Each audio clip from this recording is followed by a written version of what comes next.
Hello les beaux rubis et bienvenue pour le book haul du mois d'octobre. Alors je suis désolée, vous n'avez pas eu le book haul du mois de septembre, tout simplement parce que j'ai fait tomber mon disque dur externe et qu'il y avait plein de vidéos que je vous avais tournées, que j'avais déjà enregistrées, donc malheureusement on n'a pas su récupérer les données. Je suis plus triste, à vrai dire, pour les souvenirs, les photos et les vidéos de ma famille, de mes filleuls qui avaient dessus, de mes voyages, que pour les vidéos. Voilà. Mais après, je suis triste aussi parce que j'avais vraiment fait du travail pour vous. Mais bon, c'est la vie, il faut savoir accepter ces choses-là aussi, n'est-ce pas? Alors, il y a des livres ici qui ne sont pas que du mois d'octobre. Ce sont aussi des livres que j'ai achetés au mois de septembre, mais que voilà, je me suis dit, je vais tourner, je les montrerai quand je ferai ma petite commande de livres du mois d'octobre. Donc, du coup, parce que je suis allée, si vous voulez, au magasin de seconde main, voilà, j'ai revendu des livres. Et j'en ai racheté d'autres en seconde main. Et voilà. Du coup, comme ça, c'est un book haul, si vous voulez, un peu septembre-octobre. Mais let's go, on y va.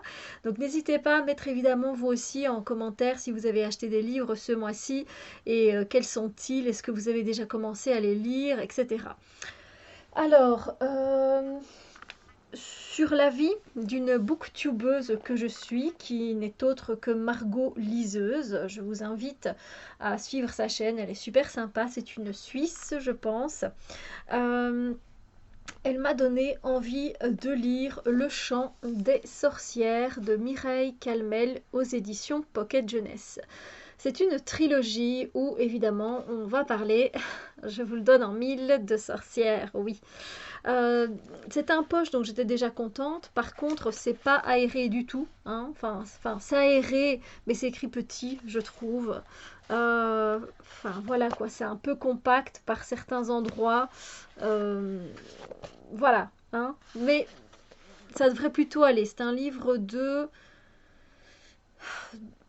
quasiment 400 pages pour ce premier tome. Alors ici, en fait, dans le premier tome, on se retrouve en 1483 dans le Vercors. Je fais un petit coucou à Marion si elle passe par ici.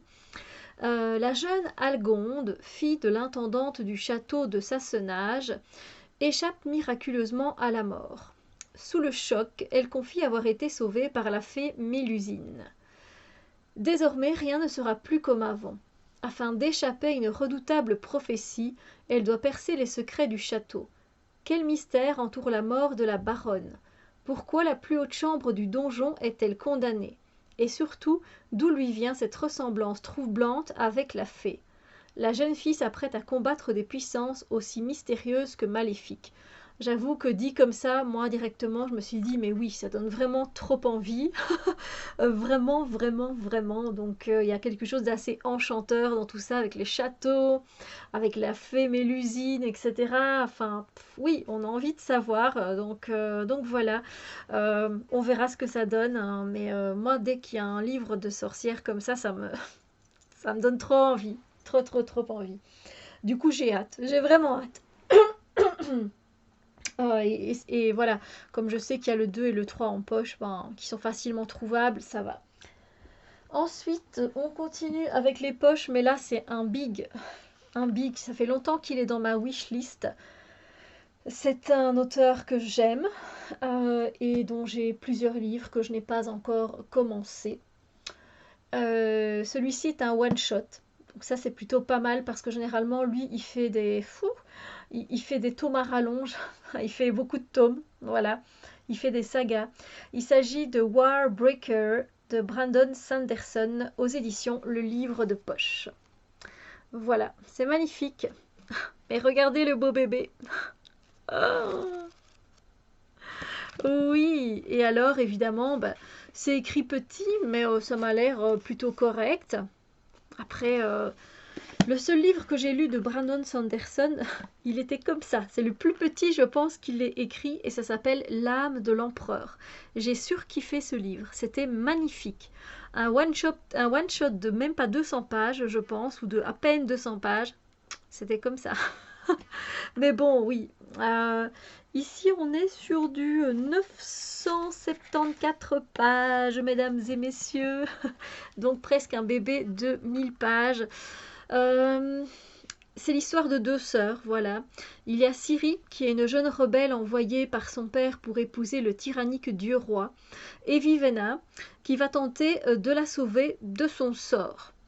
C'est aussi l'histoire de Chante-Flamme, un dieu qui n'aime pas son travail, celle de Vacher, un immortel qui essaye de réparer les erreurs qu'il a commises autrefois, et de Saigne-Nuit, sa mystérieuse épée. Dans leur monde, celui qui meurt auréolé de gloire devient un dieu et vit dans le panthéon du royaume d'Alandren. C'est un monde transformé par la magie biochromatique, la magie du souffle. Un souffle qu'on ne récupère définitivement que sur un individu à la fois. J'imagine qu'ici Brandon Sanderson a encore créé un type de magie bien particulier et je suis sûre que je vais sans doute adhérer, j'espère très fort en tout cas. J'ai entendu de plutôt bons avis sur ce one-shot de Brandon Sanderson, donc vivement, vivement, vivement. Ça c'est de la fantasy, hein. Généralement avec Brandon Sanderson on est dans la fantasy, donc good, good, good. La seule inquiétude que j'ai en fait, c'est où est-ce que je vais mettre tous ces livres-là parce que je n'ai plus de place. Quand je vous dis vraiment je n'ai plus de place, j'ai déjà fait tellement un grand tri, mais que je me dis non, je vais devoir encore retrier et faire sauter encore des livres que j'ai lus. Vous savez, des fois j'ai juste envie de les garder parce que ils sont dans ma bibliothèque, mais je suis obligée de les mettre dans des boîtes et de les monter au grenier malgré tout. Donc je ne sais pas comment je vais faire. J'avoue, je ne sais pas. Je vais regarder un peu après. Mais ça me semble genre impossible, hein, mais rien n'est impossible. Je vais sûrement dégager quelques livres, je ne sais pas lesquels. On verra bien. Voilà. On continue parce qu'on est déjà à 7 minutes et je vous ai présenté que deux livres. Ensuite, j'ai trouvé. Donc, ça, c'est des achats neufs. Voilà, les deux poches ici. Celui-là, c'est pas un achat neuf, c'est un achat que j'ai fait à la boutique de seconde main. Il m'a coûté 3 euros. C'est Histoire du soir, magie et contes de fées. Contes, fables et légendes. Et c'est aux éditions Grund. Voilà. Et donc, c'est un recueil de 52 contes, de fables et de légendes, de tous horizons, tout simplement. Voilà, donc c'est très intéressant, c'est très, très intéressant, j'ai envie de dire, ça m'intéresse en tout cas. Donc, donc j'ai bien envie de lire. Et ce qui est super chouette, c'est que c'est mais superbement illustré. En fait, ce livre, si vous avez l'occasion de le trouver en seconde main ou même de pouvoir l'acheter tout court, hein, je ne sais pas s'il se trouve encore. J'avoue que j'avais trouvé le premier, j'en avais trouvé un euh, qui était Histoire autour du monde. Donc là, on voyageait. J'ai même lu un conte espagnol sur la fleur de tournesol. C'était juste trop, trop bien. Donc voilà, j'essaye de vous montrer un petit peu, mais c'est super en fait, c'est super chou. Et c'est des histoires qu'on connaît pas en fait particulièrement. Le conte espagnol que j'ai lu, c'était pourquoi les tournesols se tournent-ils vers le soleil. Et qu'est-ce que c'était magnifique. Oh là là, c'était magnifique comme histoire. Donc voilà, chouette acquisition pour moi qui adore les contes. Voilà. Alors ensuite, là aussi, j'ai trouvé à la boutique de seconde main un livre que j'aurais dû me prendre, mais depuis bien longtemps. Vous avez compris, c'est lequel? Oui, c'est Bilbo le Hobbit de Tolkien. Et ici, c'est une édition, je ne sais pas, un peu particulière. On dirait qu'il y a des runes. En fait, oui, ce sont des runes. Futark. Par Futark, je ne les connais pas toutes. Euh, Ça, c'est la protection. Oh, ça, c'est la connaissance. Bref, oui, c'est avec des runes ici. C'est super bien fait. Et avec le dragon. Désolé, il est très brillant. Du coup, c'est pas évident de vous le montrer. C'est aux éditions, celui-là, du coup. Le Silmarillion. Non, c'est pas ça. Je dis des bêtises. C'est aux éditions, mais c'est pas indiqué. Ou alors c'est moi qui suis nulle à ce point-là. Hein. C'est aux éditions Christian Bourgeois, éditeur. Voilà. Je n'avais jamais vu cette couverture-là, mais j'avoue, quand je l'ai vue à 2 euros, je me suis dit, toi, tu rejoins ma bibliothèque parce que j'aimerais bien te lire. Par contre, qu'est-ce que c'est petit et compact? Waouh! Voilà, donc c'est un livre qui, voilà, il fallait qu'il, je vais y passer, hein, mais ouais, c'est petit, vraiment. Bon, mais voilà, c'est pas très long, hein, le Bilbo le Hobbit. On a 308 pages, donc, mais bon, c'est petit. Mais je suis contente de l'avoir trouvé, surtout à un prix aussi dérisoire.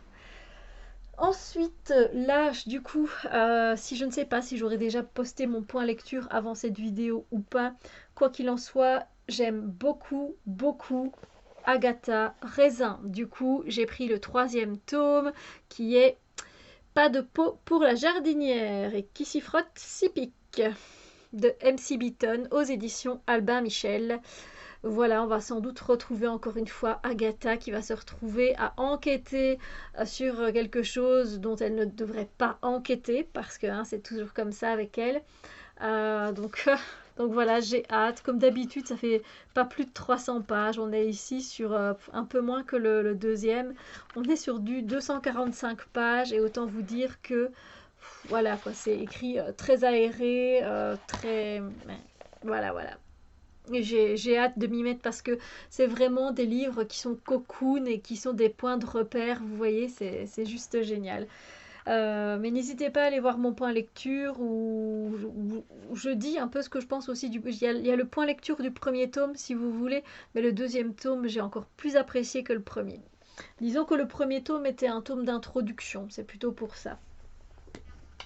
Alors, ensuite, ça c'est un livre nouveau. D'ailleurs, il y a la bande prix Locus du meilleur premier roman 2019. Il a été nommé au prix Hugo, au prix Nebula et au prix World Fantasy. Donc c'est dire. C'est La piste des éclairs, le 6e monde, le tome 1 de Rebecca Roanhorse. Voilà, là, bon, ce serait peut-être mieux si j'enlevais quand même parce que la couverture, elle est juste trop belle. Couverture de malade. Voilà, le travail éditorial, il est magnifique. Qu'est-ce que je vais pouvoir vous dire un petit peu sur ce livre qui m'a fait craquer finalement? Ben, c'est que l'apocalypse climatique a englouti la majeure partie du monde, mais d'Ineta, l'ancienne réserve Navarro, a connu une véritable renaissance.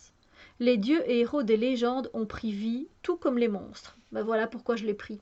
Voilà, c'est juste les 2 premières phrases. Je crois qu'elles ont réussi à me séduire. Et je pense que le livre a séduit aussi pas mal de lecteurs et lectrices.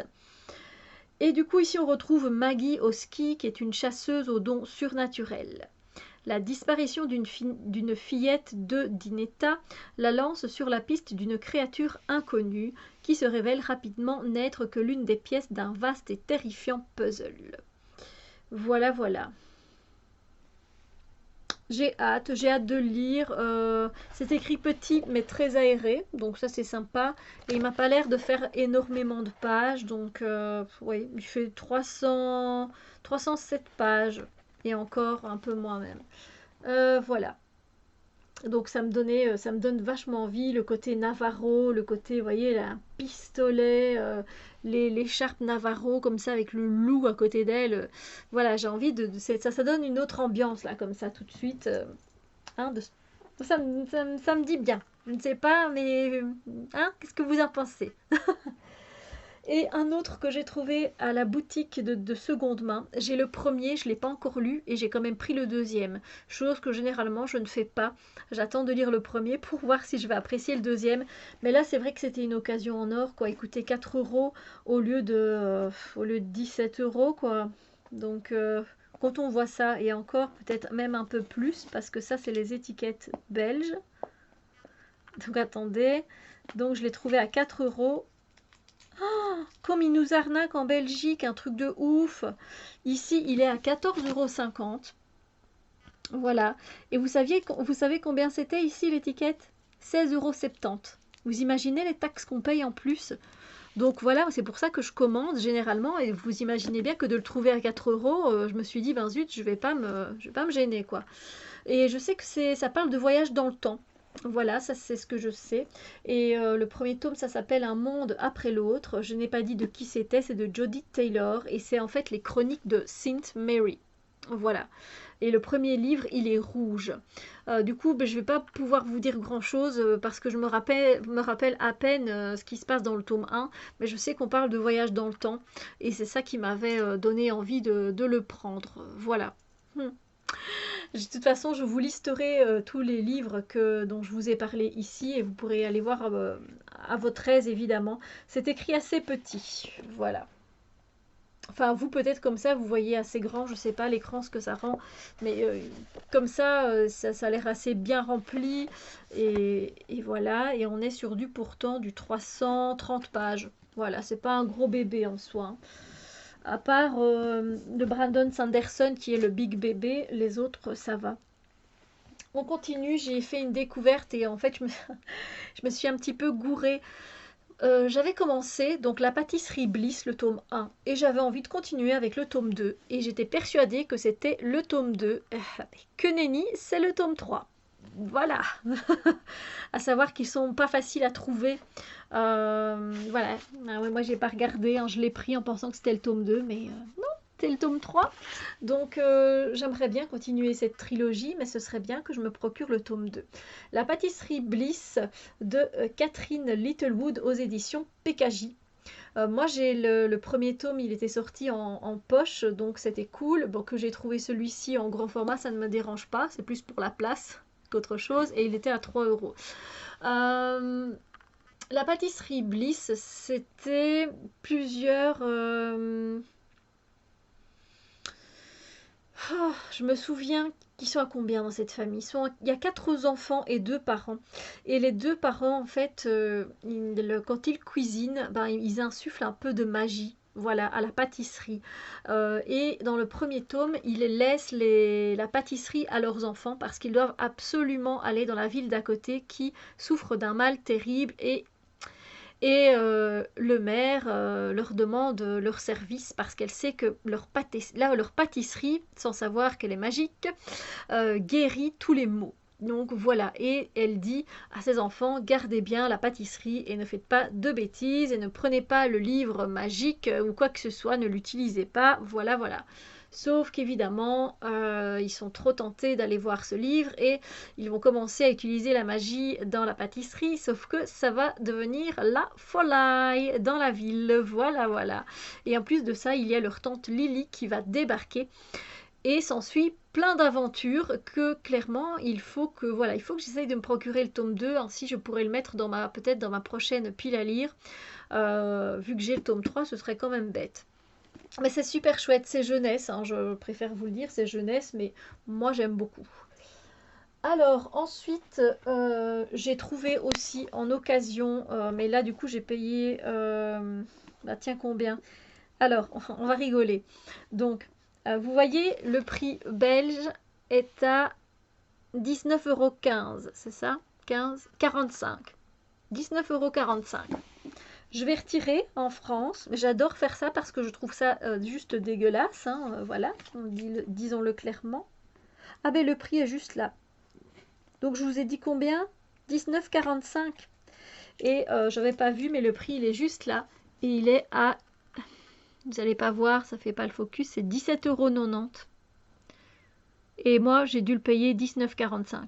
Je ne l'ai pas payé 19,45, mais en temps normal, si j'aurais voulu l'acheter, j'aurais payé. Mais vous imaginez les euros que ça fait? Déjà 2 livres, je paye plus de 5 € quoi. Enfin, j'ai 5 € en plus. Moi, je trouve ça dingue. C'est Donne-moi ton cœur de Sarah Wolf aux éditions PKJ. Il est sorti l'année passée, je pense, ou cette année, j'ai oublié. Je ne sais plus.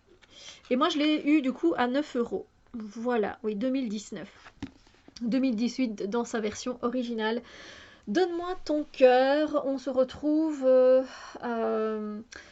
avec Zera, en fait, qui a été sauvée in extremis par une sorcière parce que sa famille a été anéantie par une bande de bandits.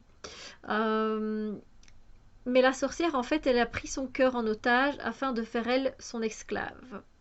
Un jour, la sorcière propose un marché à Zera Si elle obtient le cœur du prince héritier du royaume, elle récupérera le sien. Si elle échoue, elle perdra à jamais la chance de redevenir humaine. Voilà. Euh, on verra. On verra ce que ça donne du coup avec le prince héritier, si c'est pas trop histoire d'amour un peu trop cucu comme ça, hein, trop. Voilà, c'est écrit très grand, très aéré. Je pense que ça c'est quelque chose qui se lit absolument très vite. Et on est dans du 395 pages, donc presque 400 pages. Mais ça a l'air facile à lire et ça parle de sorcières, donc moi je dis oui. Voilà, vous me connaissez, hein. J'ai encore 4 livres à vous présenter. Donc si vous avez envie de prendre de quoi vous déshydrater peut-être, n'hésitez pas. Voilà, les book hauls ne sont jamais très courts chez moi. Euh, un tome aussi que j'ai trouvé, le premier tome, il est dans ma wishlist depuis longtemps et il était en seconde main et il était en super promotion, c'est-à-dire que au lieu de le payer 16,90 €, je l'ai payé 6 euros. Voilà, j'ai gagné 10,90 €. Il s'agit de In Real Life. Le premier tome, c'est Déconnexion de Maïwenn Alix aux éditions Milan. C'est une trilogie et on vient nous parler ici d'un monde dans lequel chacun peut communiquer avec les autres par la pensée, télépathie donc. Un monde dans lequel la nuit vous pouvez visiter des rêves éveillés, si réels qu'ils vous permettent de vivre une existence virtuelle en parallèle de votre vie quotidienne. Un monde sans violence où toutes les relations sont fondées sur l'harmonie et la bienveillance. Lani, Blaney peut-être, vit dans ce monde idéal jusqu'au jour où elle est brutalement arrachée pour être projetée dans un monde hors connexion. Privée de tous ses repères, elle doit désormais s'inventer un nouveau destin. Voilà, je sais que c'est un bon livre pour beaucoup de personnes et il y en a beaucoup qui ont aimé cette trilogie.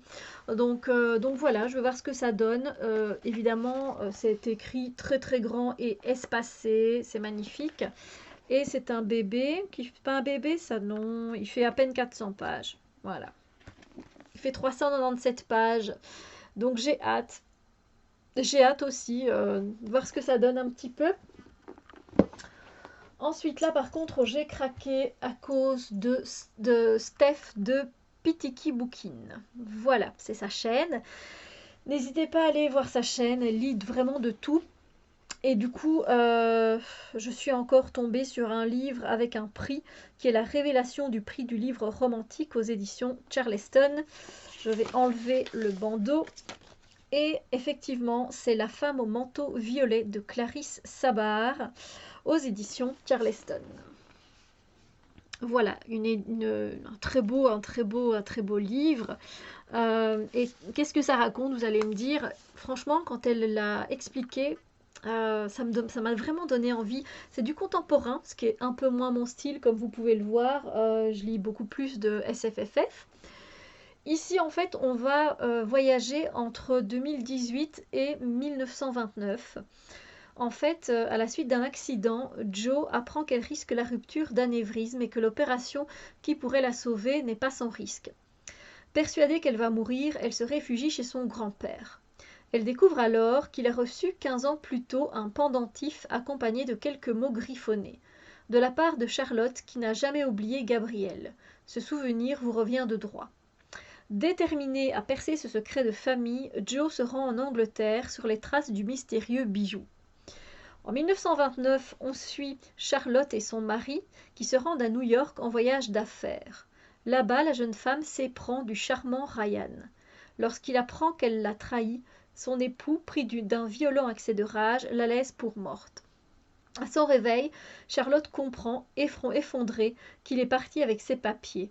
Il lui est désormais impossible de rentrer en France et de rejoindre son fils Gabriel.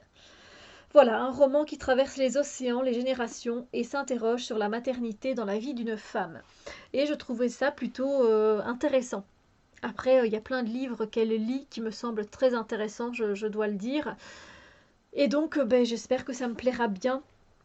C'est grand, c'est écrit, espacé, très aéré aussi, je trouve.